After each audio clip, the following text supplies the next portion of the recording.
George Nobechi. George, how are Hello. you, dear? How's Tokyo? I'm fine. Tokyo is okay. It's rainy. It is rainy. Change the angle a little bit. Yes, been raining every day. It's rainy season at the moment. So but this has been very long. It's maybe the longest rainy season we've ever had. So 6, 7 weeks now of almost everyday rain. Well, yes, everything is changing so much. And in Mexico, we have some days that are sunny and some other days that are very, very rainy. So we really don't know. Well, I am very happy to have George here. He is in Tokyo, and he accepted my Little invitation. better angle. Perfect. He accepted my invitation to join me in this interview. He is a very intelligent, important young artist. He is a photographer, of course, and I represent his work at the gallery, and he is a very successful artist. And I just want to let George to talk about his work. Could you please tell us, George, how you started and all these beginnings, because they are fascinating? Absolutely. So at the end of 2014, I was living in New York City. I had been in the business world for a dozen years after graduating from university. That all began, I had always wanted to be a teacher, but my father passed away when I was in university and needed to support my family, so I moved to Tokyo to work. That took me all the way to New York. And part of that whole experience was my wanting to connect with the world in a better way, because I felt so disconnected going to the office all the time, not being outdoors like I love to do.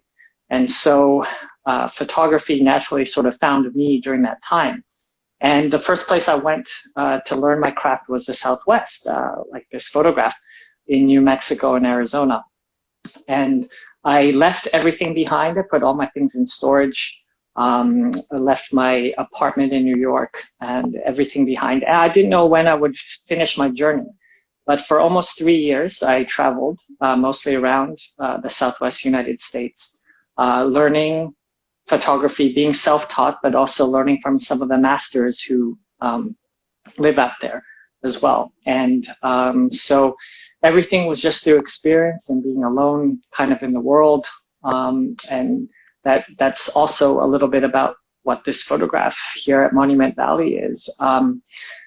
It was this time when the interesting thing, you switch now over to Horseshoe Bend. These two photographs, both of them were made within a few hours of each other. So some days you have these wonderful things that happen almost in a row. And so the Horseshoe Bend is a very famous location, Monument Valley too. They've been photographed so many times, but I wanted to photograph them differently, like in my voice. And I just found this beautiful, quiet stillness that was in these landscapes, but also this fascination, like this group of young women, Mennonite women, as you can see from their dress, religious, but that they're just like other young people. They want to come to a beautiful location and take photographs and all of that. I wanted to capture that sort of universality. And what made this photo for me is, is the feeling of the timelessness, although the water bottles, I guess, will kind of tell us it's modern. But then the gesture of the one girl who saw me taking the picture, the rest were comfortable. She didn't want to be photographed. She put her arm up, but that was the moment with respect to this photograph. Yes. Yeah. This is a beautiful photograph. And now then you went to live to Japan after this journey, this 3-year journey, right? That's right. That's right. So I came back to Japan. More and more my work was taking me to Japan in terms of the things I wanted to photograph. Being half Canadian, half Japanese, but growing up in Japan, it always left me in an interesting position of being both an insider with my culture, but also an outsider. So I always, although I understand it very well and I speak the language and I'm from here, I'm always perceived as a little bit different from the regular Japanese people. Of course, Japan, you know, is 97% Japanese. It's a rare country that way in terms of very little immigration and things like that. So you know, it gives me a little bit of a unique perspective. And also living both in Canada and the US as well as in Japan, you have the North American viewpoint and the Japanese. And so I always like looking in on Japan. And like this example, similar to earlier, we have those three boys got so fortunate in terms of, but I was ready. I was in this place. I knew the setting and I was waiting. It was actually a Zen contemplation garden. So these boys really shouldn't have been running around, but that one would be walking, one would be running, and the other one would leap across to cut the corner, to jump across the pond, to to rejoin his friends. Was one of those situations that only photography, it can only happen in photography, like the decisive moment, but you just be ready for them. And then the next photograph they were showing, for example, this was early on in my journeys. I went to Cuba in the early part of 2015. It was my second time going there. I had first gone in 2009, not as a photographer. I went to go visit. But in 2015, in the early days, this was shortly after President Obama of the United States had declared that US and Cuba would normalize relations.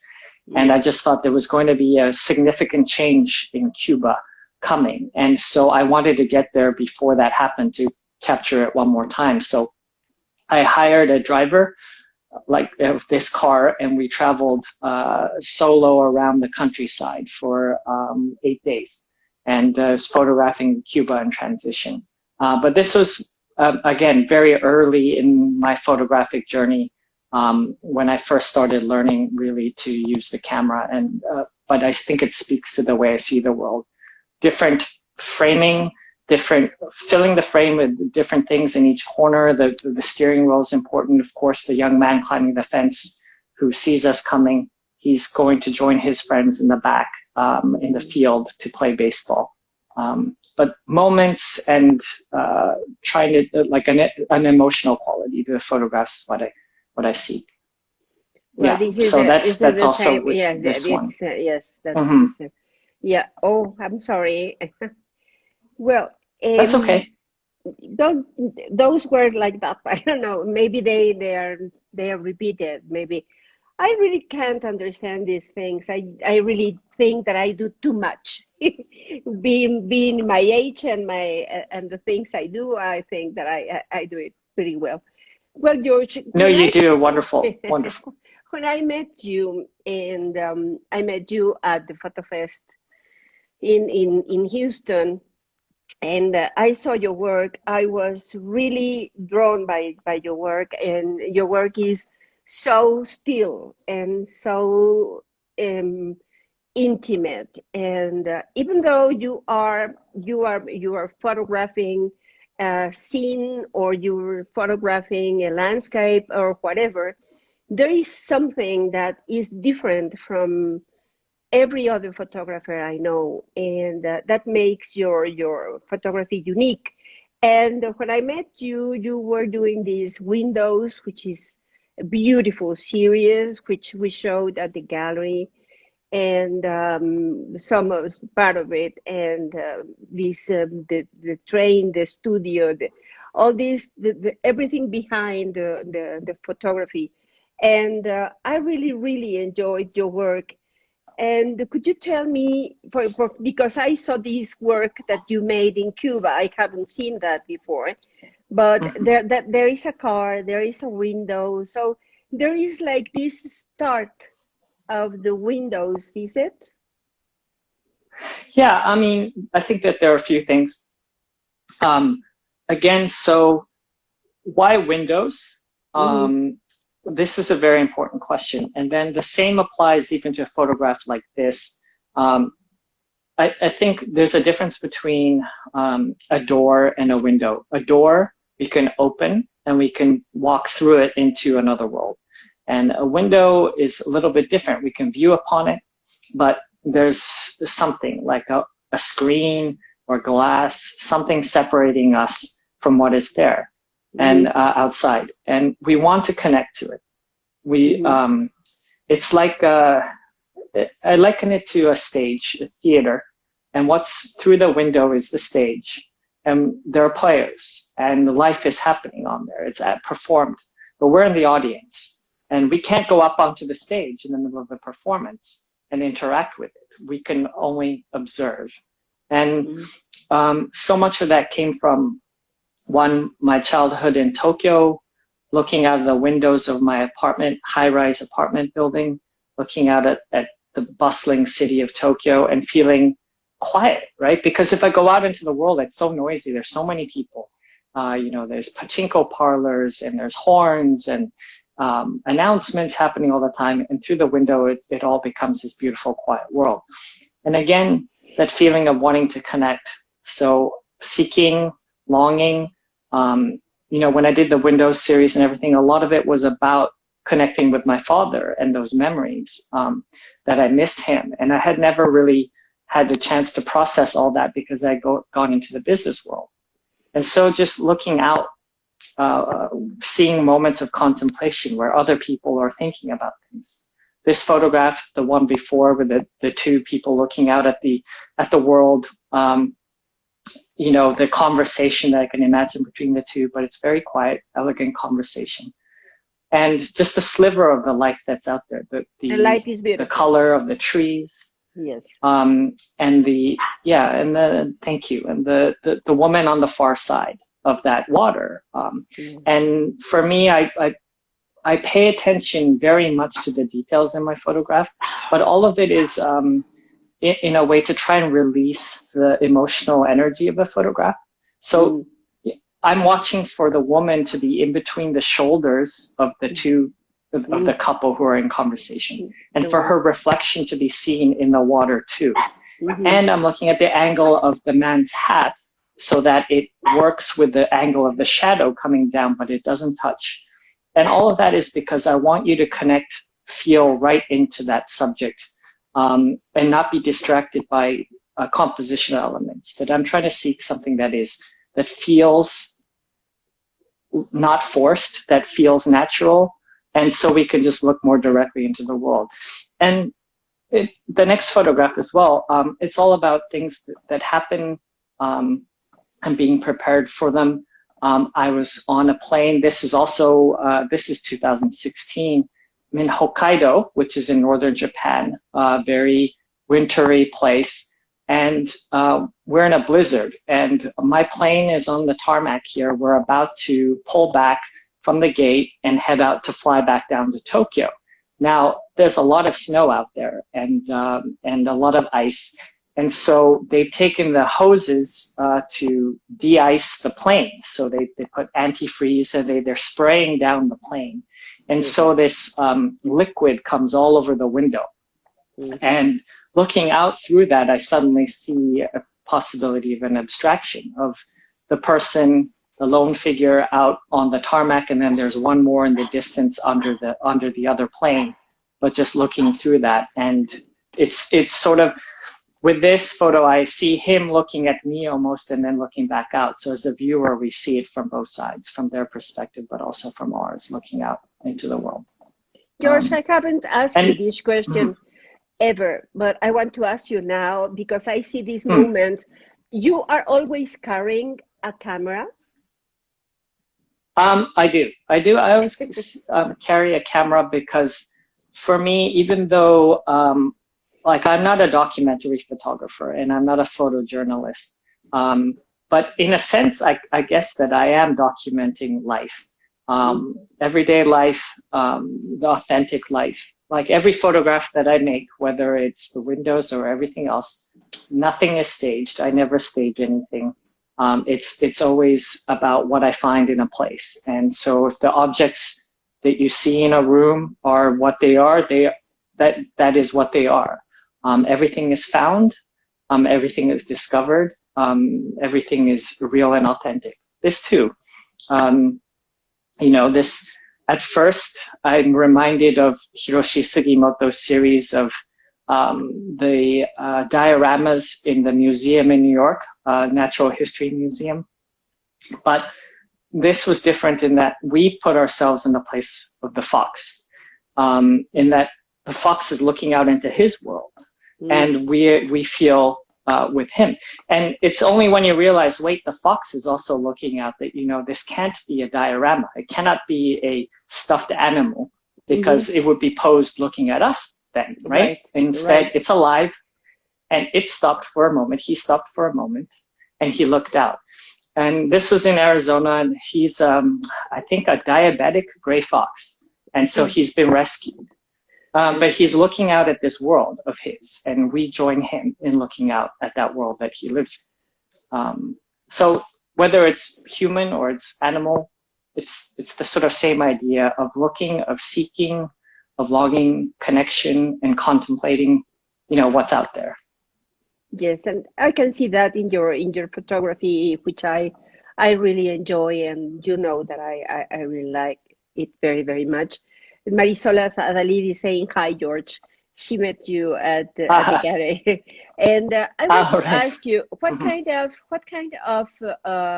what camera do you use? You usually use the same camera, or you change cameras? Yes, I use the same camera. Well, there are two projects, two different ways of seeing. So most of the work, everything that you're seeing here, is photographed with Fuji, my Fuji film, and I don't use anything complicated. Everything for me is about direct connection to my subject. And so I like to use the tools where I feel most at home, most emotionally connected to what I have. And so the primary one that I use is just a little Fuji X100, which is a fixed lens, 35 millimeter. It's very much how I see the world, and everything I can adjust right here manually.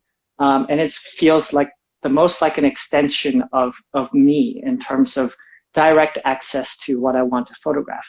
Even if I'm photographing in a windows or interior spaces like this, I'm not an architectural photographer. For me, it is not about having the most straight lines or any of that. It's about the feel. And, you know, it's funny, this photograph is made, this is a good example for what we're doing in the pandemic. This was made at my mother's apartment. And it was late afternoon, the sun was coming through the curtain, and they were doing some renovations outside of the building. They were repainting it. So they had all the scaffolding.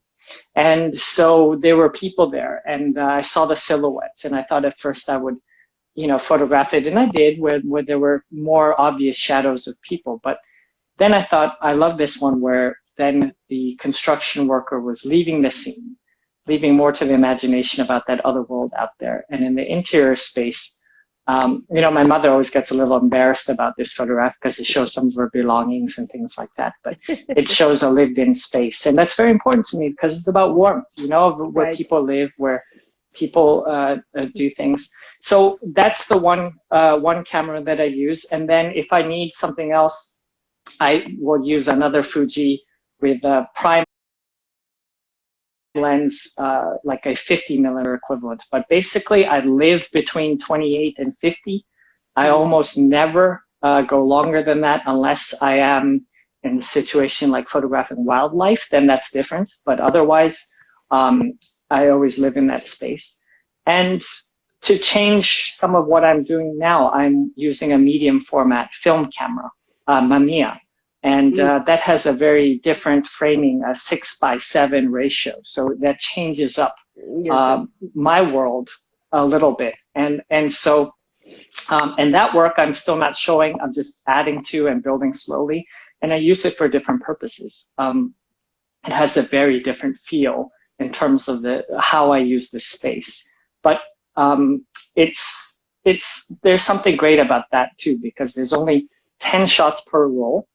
And I have to be very cognizant of what I'm going to do. So if I'm walking around, I need it for it to be discerning, for it to be special, to make a photograph with that. But it has a different quality, which at some point I'd be happy to show you some of that and that work. And yeah. Sure. So yeah, again, this is... You told me that you have found a lot of work during this pandemic. you have been looking through your archives and all your photos, and you Mm-hmm. found many, many things. And is one of these that you sent me part of these findings? Sure. Yeah, I'm sending you some of the recent some of the findings. This one here isn't the case, but there are many others. Reason being, Patricia, as we talked about earlier, I was on the road for 3 years, Yeah. and all I knew at that time was I knew that I had to just make work.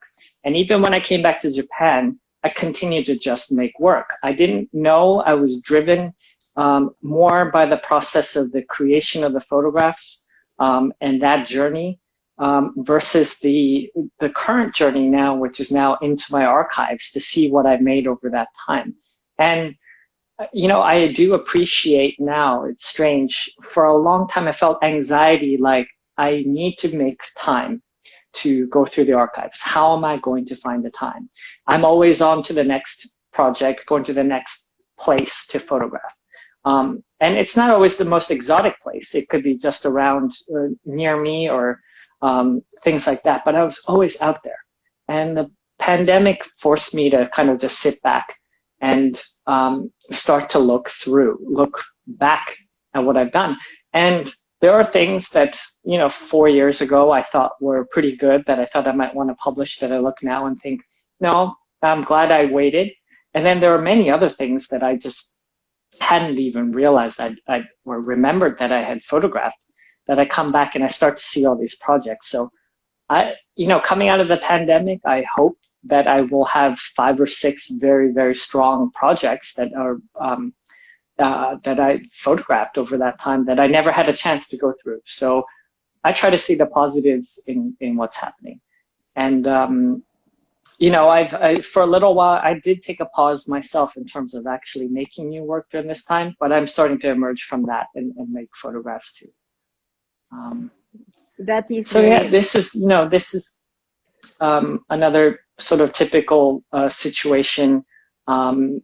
There are gardens around Japan that are beautiful, but just as in terms of just the setting, it needs life breathed into it, right? So the light, and then waiting for the people to come to the right position, for the light to shine on them, so that even though it's a frame that's fairly wide with all sorts of things to look at in it, we're still rewarded and able to discern the figures in them. Yes, we can see that. Yes, they are. Mm-hmm. It is a beautiful, beautiful work. Yeah, your light is very I can say that it is very George Nobechi, and it is like a style, like something that you find easily in your work. You yourself. When you see something, you naturally go to that kind of life. Am I right? Yeah, I think that's absolutely right. And I'm very patient when it comes to photography. I think like the example of those boys who were running and jumping across that pond, you have, of course, moments of luck and fortune. But I also think the best analogy for me is, I don't know if any of you are surfers at all, but there are good surfers and there are seemingly lucky surfers, and so on. There are some people out there who almost always seem to magically be able to catch the waves. Even though they might come in different places, they almost always seem to be in the right position. And at first you think, wow, they're always so lucky. And then you realize, no, they, through experience, anticipation, being able to read the water, they're able to put themselves in the best position for where a wave might come. And I think photography is like that. When you see the possibility of something, not always does it work out, not always do you get a wave, but you stay there and you go through it as much as you can. And you make the photograph at first, probably without the person in it. And then a person comes and maybe you like it better. Maybe it's the wrong person, the wrong type of person to fit the mood. It's not enough for it to be just getting a moment. a moment or a person even, let's say, compositionally in the right place. I think there needs to be a harmony between the setting, the light, the person, the gesture, all of those things. When they come together, then it works. And it's all about giving yourself the best opportunity for that. And so sometimes if that takes an hour, it takes an hour. And sometimes it takes, 2 minutes. But it's putting yourself out there in that position over and over and over again. And then recognizing possibilities for something that you haven't thought of before. And that's really speaks to some of the work that I've been doing now, which is interesting. This is a good example of that. This is a new work that I made just in February. But I really like the idea of the mind's eye, of the things that we can imagine that are not necessarily seen. And so when you have this, you have multiple worlds almost, right? You have the world above with the couple happy walking. You have down below the windows in the ice, the woman, beautiful older woman calling out to someone across. You can imagine, and I have this photograph with other people in the other windows, but it took away from that little moment. And so I just think about, who is she talking to? Where's that couple above headed? Who else might be in these windows? These types of scenes where we can think about beyond the literal what's in front of us. We imagine that other worlds. I find that to be a more rewarding photograph over the long run. This is a beautiful photo. Where is it? Where is this one? This is in, so I could probably do a whole book just on this one lake in Hokkaido. It's called Lake Shikotsu. Yes. So my grandparents are from Hokkaido. And of course, one of your other very incredible artists in your gallery, Michael Kenna, goes to Hokkaido regularly to photograph. Yes, wonderful work. He was very, very, very sorry because the tree that he uses to shoot is gone. And this is very emblematic. It is very, very iconical. And then I love that tree. Yeah, that is beautiful. That's gone. And he was very sad. Yes. But this is Hokkaido. I'm very sad. This is Hokkaido, a different part of Hokkaido. I haven't seen any Michael photographs from this lake. I know the other lake that I used to go to with my grandparents. He photographed often.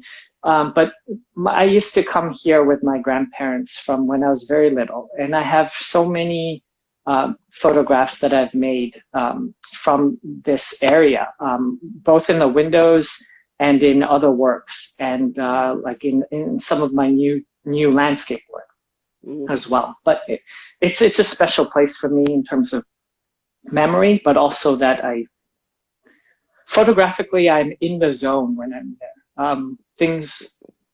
New possibilities happen all the time. And if you first get there, you think it's a quiet lake. You could take a landscape photograph maybe, and then that'll be it. But no, it just keeps being so rewarding every time I go. It is a beautiful, beautiful photo. It's very, very beautiful. I really love that one. Thank you. When I saw that one, I was very happy. Now here comes the windows, right? It is, yes. A little different from my actual, let's say, the series that I have here still when it comes to windows, in that series, there are never people on the inside. There's the presence of people inside the rooms, but there's never people inside. This is really, this is an example of the type of everyday life photography, but with the framing detail that I was talking about earlier. So here it's almost as if we have 3 windows to look at. So on the right, we have the barman who is waiting, and he's got, his framed window. He's tending to the cash register. It's as a vertical picture, it would work fine as a beautiful picture of a garden with a man in front of it. And then we have the split wall, and then on the left we have the 2 people sitting. We can already tell that they are speaking to someone across the table. So we imagine that other person or other people on the other side of with whom they're speaking. And there's that window. And then the final window is the photograph of the window that says tea room there on the left, that shows us the view to what the garden actually looks like. Okay. So that's a display panel, but it acts as a third window. And so I've made 3 frames within one frame, each with a different story. And then the last part I was waiting and watching for was for that woman to raise her glass to drink. So it's silhouetted against the sand in the rock garden that's outside. So we see life happening. And so it has all of the things that I seek in addition to a genuine life moment. So that's kind of the way I see, and when I talk about the details that I look at, quiet life, and filling a frame with different stories. And this is new work as well. So yes, I haven't seen this one. This is amazing. Mm-hmm. Very different from the ones we saw. What is this about? So this it's really a story about transition as well. And I came across this stone wall. This is in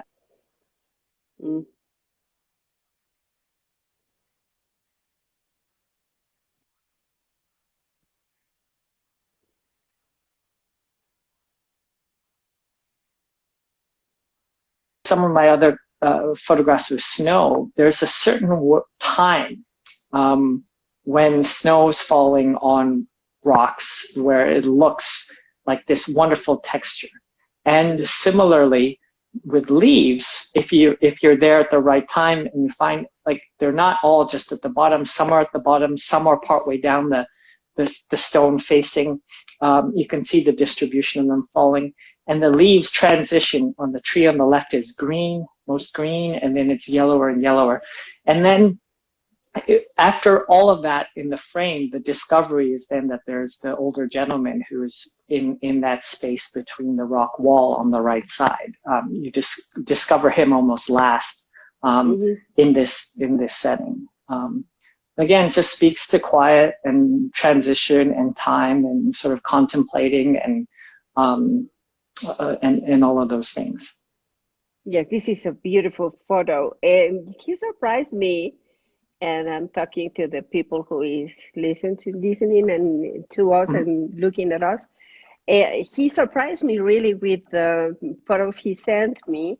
I was really very happy to see some work that I haven't seen, not necessarily new, but different from what I have seen. And so this is also a discovery right now for me to see these photos, and they really change when you talk about your photos. When a photographer talks about his work or her work, you see things that normally you do not see, and he points out things that normally you wouldn't see because you are looking at something else.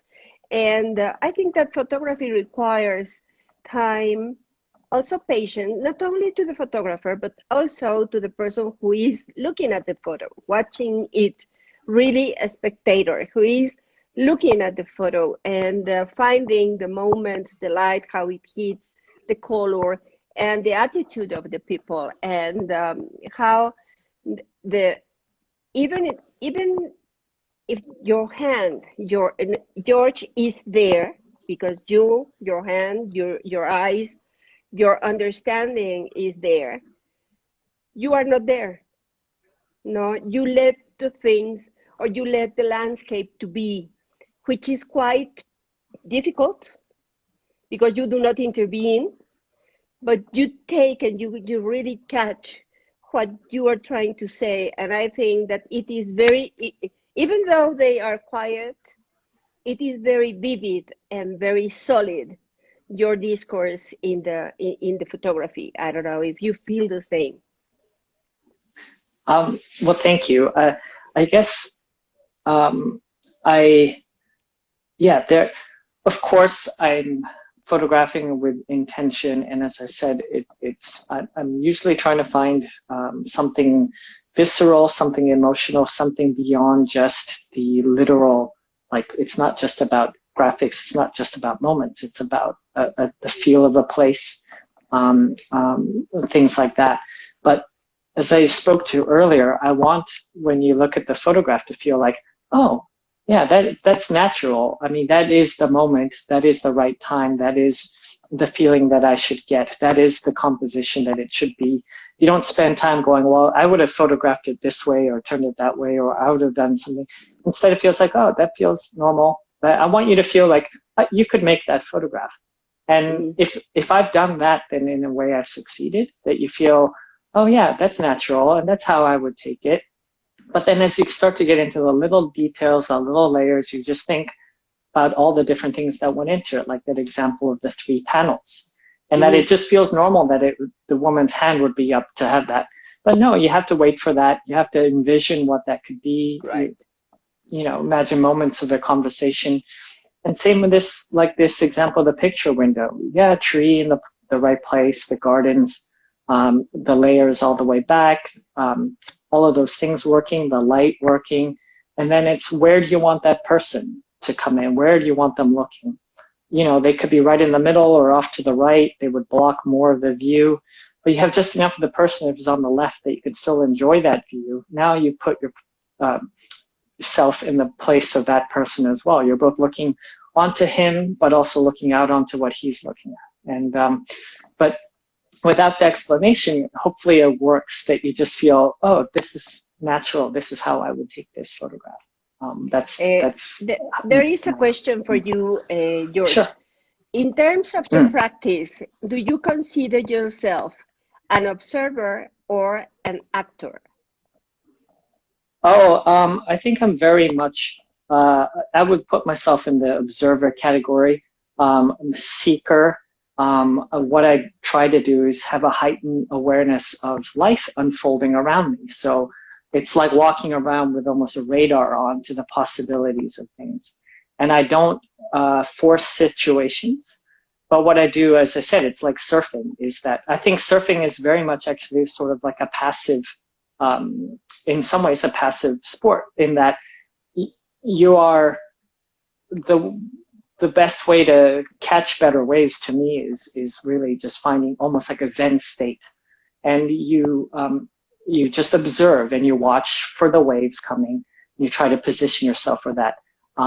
Thrashing around, trying to chase after every wave, you'll just wear yourself out. I don't do that. If I see a spot with a possibility, I will go there and I will plant myself and I will wait. And again, in terms of being an actor and observer, by blending into a place, by being there for a while, everything around me happens without people being aware of me. This guard at Meiji Shrine, for example, he's paying me no heed. It's closing time.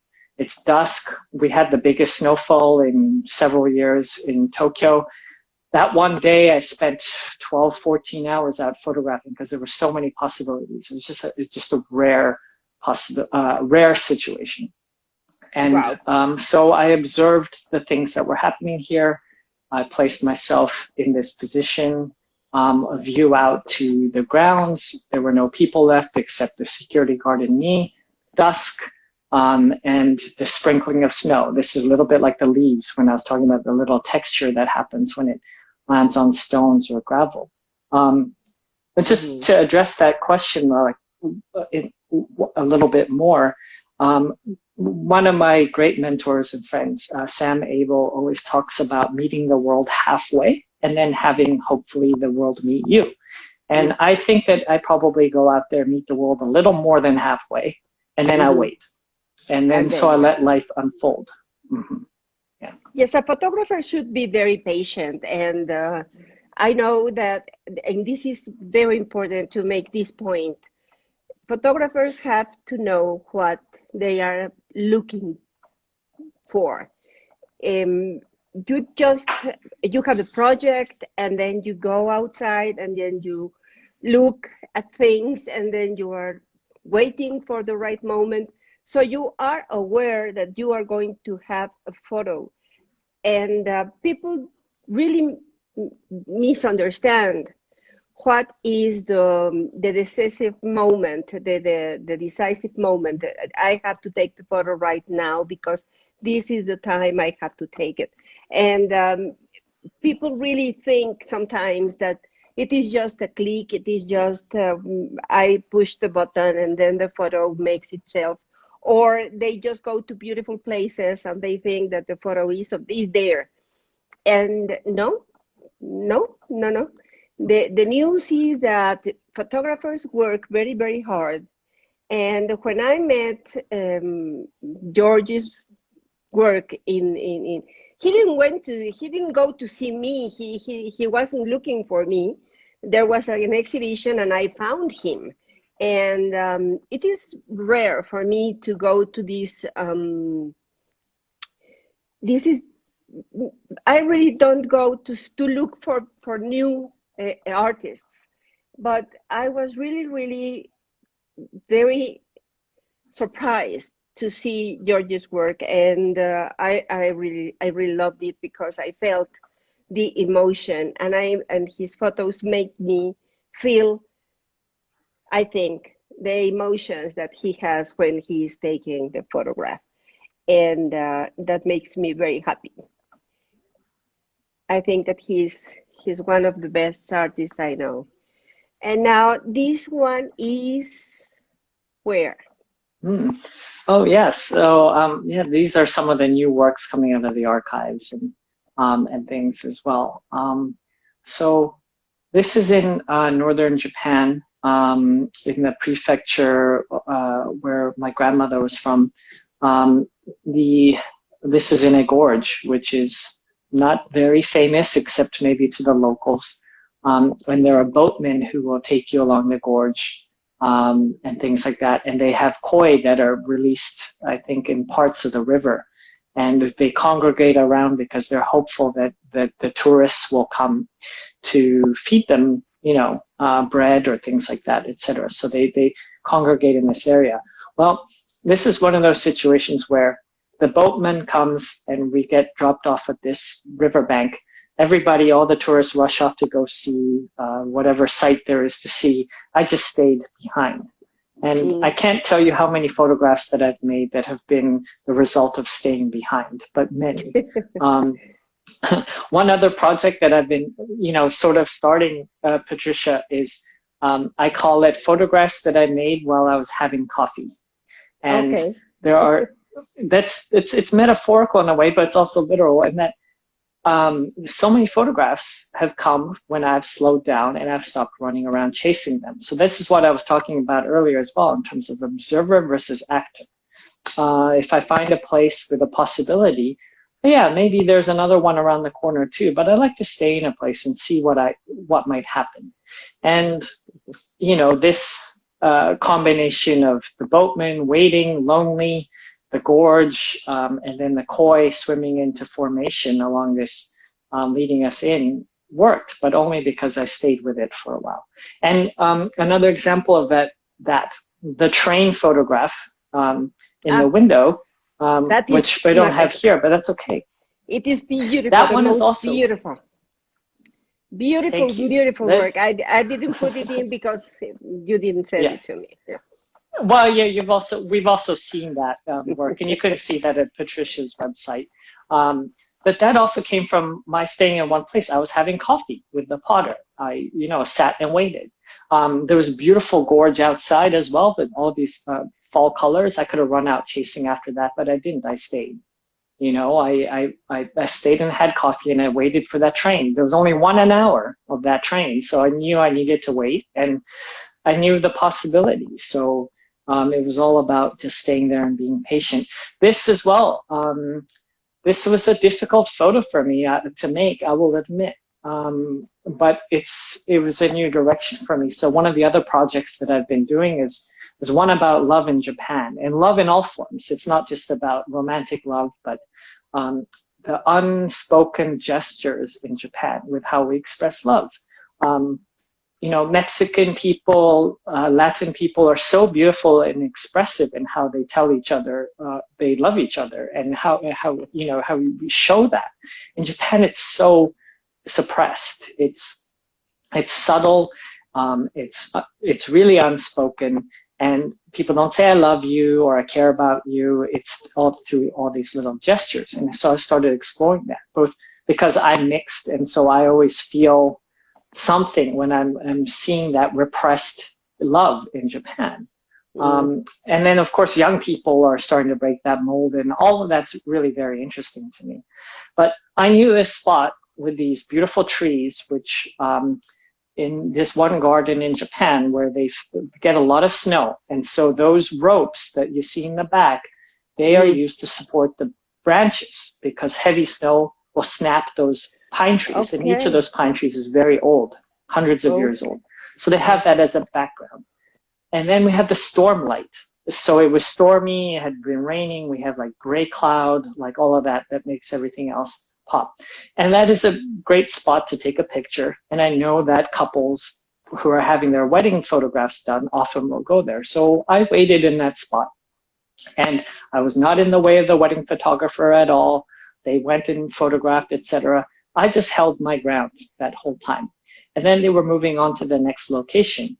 And they started walking towards me. And it was either I was going to have to get up and move to get out of their way, or I was just going to continue to stay where I was. And the shy, polite Japanese side of me was sitting there going, I should move. I should be nice. I should move. I should move. And I didn't. The photographer in me won over, and I said, they're going to have to go around me. And I felt terribly guilty of it. And you can see in the groom's look at me that he was a little annoyed that I didn't move. But it spoke exactly to that emotion that I was talking about in Japan, the slight distance. And so the bride goes to over my left and the groom to my right. And I felt really terrible. I still do whenever I look at it. But for the sake of photography and the moment, yes, you are an artist. Yes, it is beautiful. And I didn't know why these ropes were, but it is interesting to know that. And there is someone here, Fondas and Rafa, who is sending us hearts. And he says that your work is beautiful and he feels smooth. Thank you. And thank you very much for watching us and for saying so many beautiful things to George. George speaks some Spanish because he speaks a lot of languages, so he can read what you're putting there.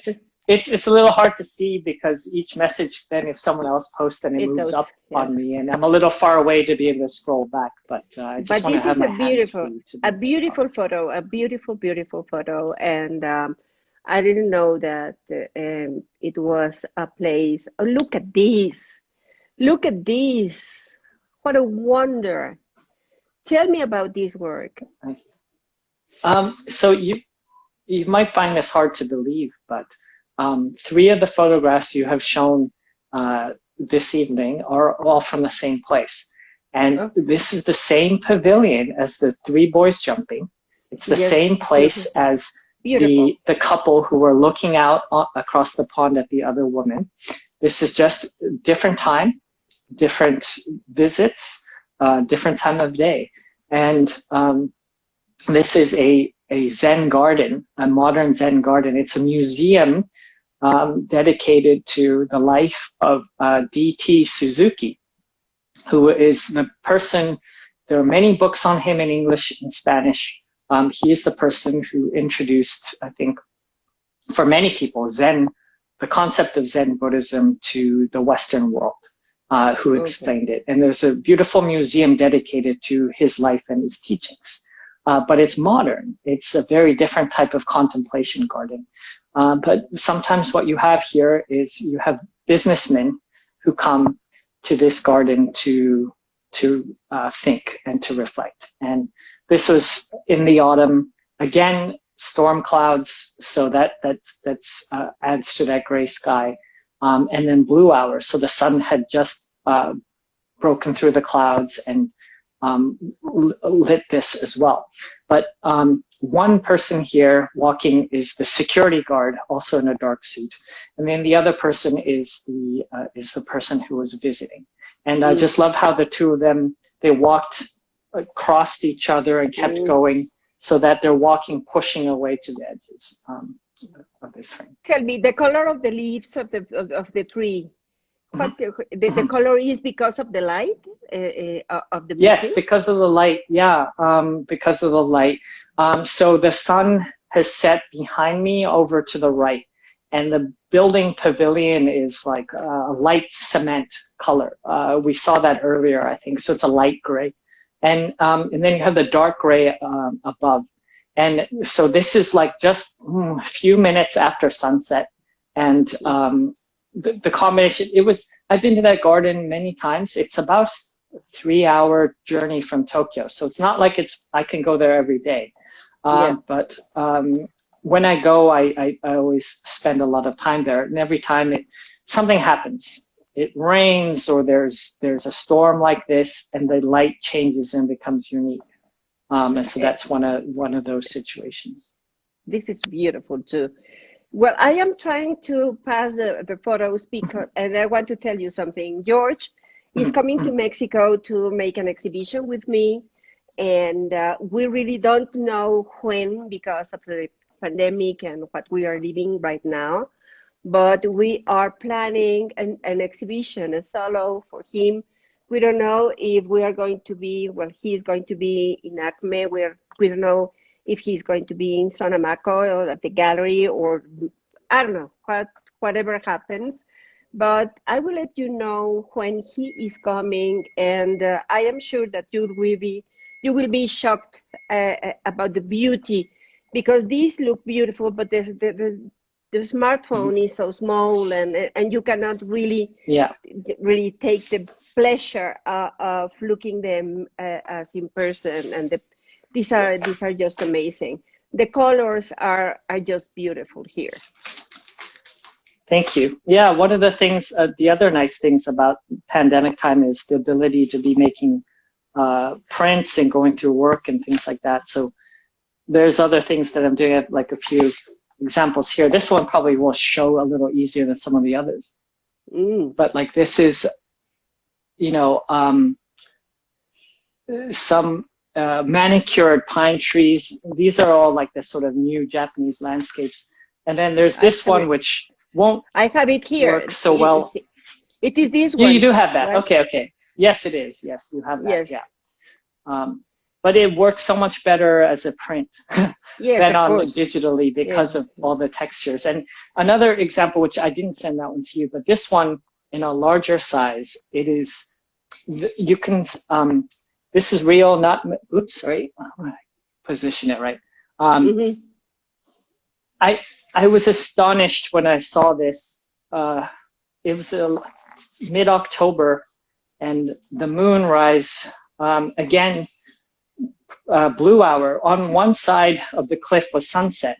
On the other side of the cliff was just this purple sky, purple sea, and a full moon rising from it, and all these tiny little waves. You can just see the white cap waves. And so when you look at this, I imagine this actually making, like a 40 by 60 large wall-sized print, and you can be lost in every wave in the sea.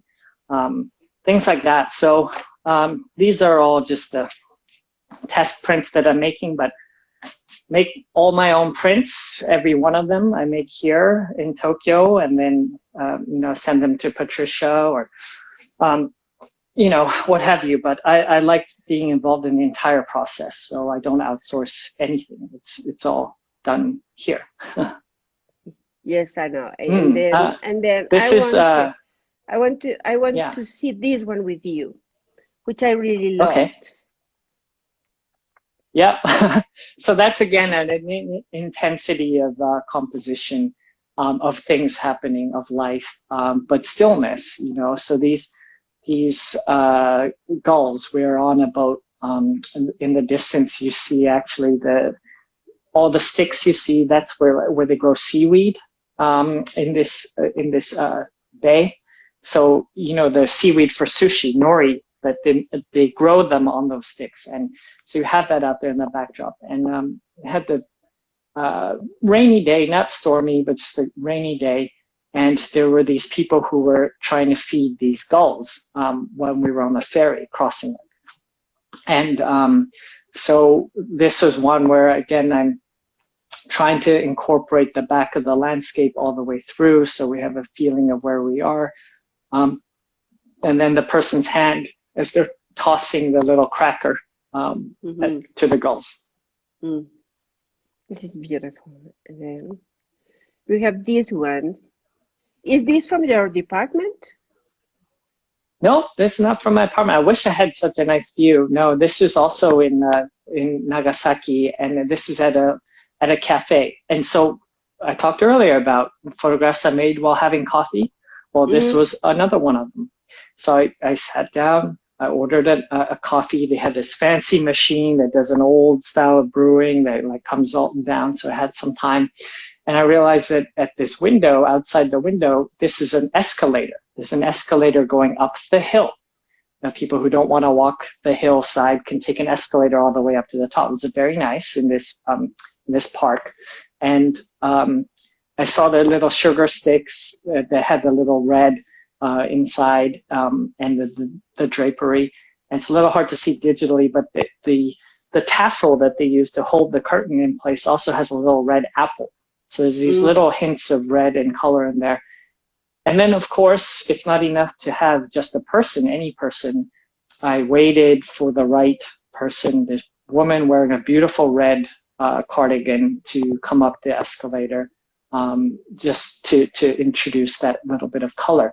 There's a concept in Japanese, and this is also like, it's funny when a project fits two different, a photograph fits two different projects, but there's a phrase in Japanese called ko itten, and that means crimson one spot. And the idea of that is that you could have a sea of green leaves, and you might have one camellia flower, or you might have one red maple leaf fallen on the green moss, or something red, like the crimson one spot that is so beautiful, that is something different. But it also means, for example, one beautiful woman in a room full of men in gray suits, or something like that. It's something that stands out. It stands out. Okay, dear. Exactly. It is, our time is, we have only 1 minute left. And I want to say, everybody, thank you very much for being with us. Thank you, everyone. I know that George is great photographer, and I love that everybody has seen him, and maybe to say goodbye with this beautiful photo. Thank you.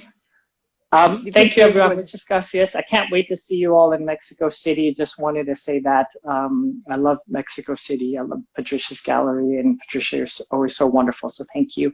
Thank you, everyone, for tuning in. This one, Tokyo as well. I stood under a tree branch waiting for the snow to fall on my head so I could make this photograph, because it had wet snow above me. So that's what this is. But, well, thank you so much, everyone. Thank you very much. And I hope to see you very soon. I hope this ends soon. And we will be in touch. Thank you for everything.